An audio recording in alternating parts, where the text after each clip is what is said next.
I mean, Liz Cheney is a disaster. She's a crying lunatic.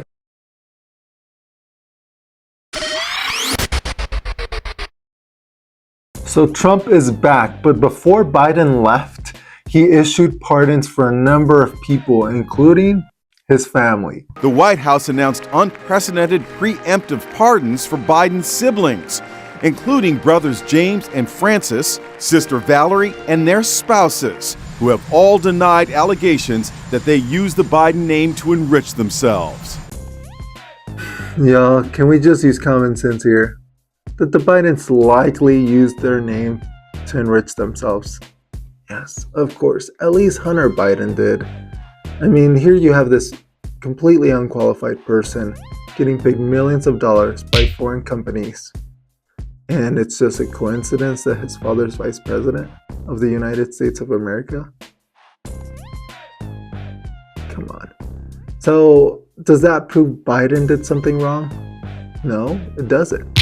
And the Republicans couldn't prove it. So I think either two things happened. Either Biden was just really good at hiding it and he himself also enriched himself. Or two, he's just completely oblivious to what his son's doing. Honestly, after seeing his presidency for 4 years, I'm starting to think it's the second one because the guy is completely oblivious about so many things. So, but long story short, do I care that he pardoned his family? I mean, at an ethical level, yes. At an accountability level, yes. At a real life impact to me and my family, no. Right? The guy's not even president anymore. I think it would have been kind of interesting to see that play out while he was president. See that being more thoroughly investigated. I think the Republicans tried, they missed and failed. So let's just move on. Let's just move on. Do I like that Biden pardoned his family? No. Do I really care? Also no. Both of those things can be true. The main reason I don't like it was explained perfectly by this journalist. To see this last-second announcement from the Biden White House about preemptive pardons, even though no investigations have really begun for any of the family members named. That basically signals to the country that before he left office, President Biden could not express any confidence in due process, the rule of law, or any norms of American jurisprudence, because if he did, he would let his family members go through investigations, even if they're charged, have their day in court, and follow due process. He short-circuited all of that. That is a legitimate news story. What I think is more important and is a real story here is that, in my opinion, Joe Biden is basically admitting to lawfare. And so we have now two presidents who seem to have zero trust on our justice system, believe in lawfare. Fix it. Fix it. If we have two presidents who seem to be, in my opinion, scared of the justice system, what chance do regular people have? Fix the justice system, stop the lawfare, stop going after political opponents, which it seems like the Republicans and Democrats are both doing. That's the real story. That's what we should focus on, and that's what we should fix. But let's move on. There was other people who were pardoned. Let's see who they were. The networks broke into the morning shows to report pardons for government officials who have angered Trump. Among them, Dr. Anthony Fauci, retired General Mark Milley, and members and staff of the January 6th committee. President Trump responded by text. It is disgraceful. Many are guilty of major crimes. They pardoned a lot of people. And he denounced the pardons just minutes after taking the oath of office. Why are we helping Liz Cheney? I mean, Liz Cheney is a disaster. She's a crying lunatic. Homie, what are you doing? Do I like Liz Cheney? No. Do I think you should talk about Liz Cheney like that? Also no. My gosh, it's a tragedy. It's such a tragedy. I think Trump has some good ideas. I think he could make a difference. But dude, show a little bit more class. You won, homie. You won. You're the president of the United States of America. Liz Cheney lost. Despite her best efforts, her candidate lost. Is that not enough? Oh my gosh. Anyways, I digress. Was the January 6th investigation handled perfectly? No. did they commit crimes? I don't think so. I'm trying to figure out what crime they could have committed, and I can't figure anything out. Okay, so I actually think the pardon for the January 6th committee will work in Trump's favor because it'll make him focus on things that are actually important. And there's plenty of those things.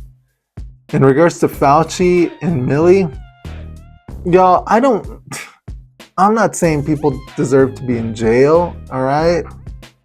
I'm not there, but I think they did a terrible job. Fauci, I think, did a terrible job. I think the way he basically suppressed and criticized good theories. He did not promote conversation. I think conversation was necessary during COVID. We hadn't gone through something like that in a long time. And I think his leadership skills were terrible. He should have been excited about conversations, about different viewpoints. No, he shut those down quickly.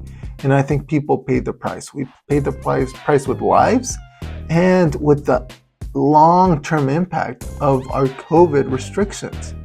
I think it took a major toll on our young people, on their mental health.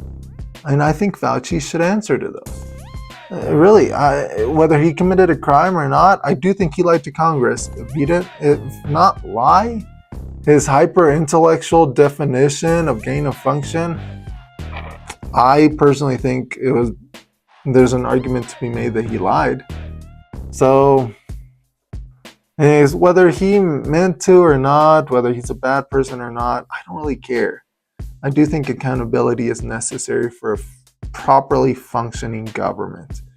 And speaking of accountability, General Milley, I'm sure I'm grateful for his service, but his handling of Afghanistan and our exit in Afghanistan was, in my opinion, a huge failure that he should have resigned over. Just a self-respecting leader, when you fail that badly, you just say, hey, I tried my best, dip out, take it in the chin, and resign. No, he didn't. He stuck it out. It gives me this vibe of like, only I can fix this. Only I know how to do it. And it's kind of the similar vibes to Trump. And honestly, Biden. Trump and Biden. It's probably just government in general. Long story short, we left behind $7 billion of equipment. We spent over $2 trillion in Afghanistan. 13 servicemen and women died in just the exit. Over 100 Afghan citizens died in the exit. So I don't know how we can slice it in a way that it looks good. And the majority of the American people don't think it looks good. They think it was a huge failure. And the fact that Milley didn't resign or get fired, I think, reflects the previous administration. So whether he committed a crime, I don't care. I think the bar is too high. I don't care if people committed crimes. So I do care, but they don't have to have committed a crime in order for us to say, yep, you're a bad leader. We need some accountability. I think that's the difference. I just think accountability is good. Whether a crime's been committed or not, accountability is good. And unfortunately, that's not going to happen anymore. So I think that was a huge misstep by Biden, one of his many missteps. But long story short, and the real nuclear level, does this affect you and your family? Perhaps, like I said, accountability is important, but pardons, the majority of these pardons have very little to no impact on our lives. So we should focus on our families, our children, our friends, our neighbors, our neighborhoods. We should be good human beings. We should give people grace. We should criticize our leaders when they show poor leadership skills. That goes from Fauci, Milley, Trump, how he talks about Liz Cheney, Biden for pardoning his family. So I think there's plenty of criticizing to go around, and it's good to do that, even if they're your party or not.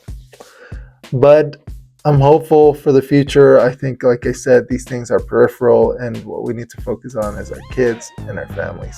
So thanks for watching.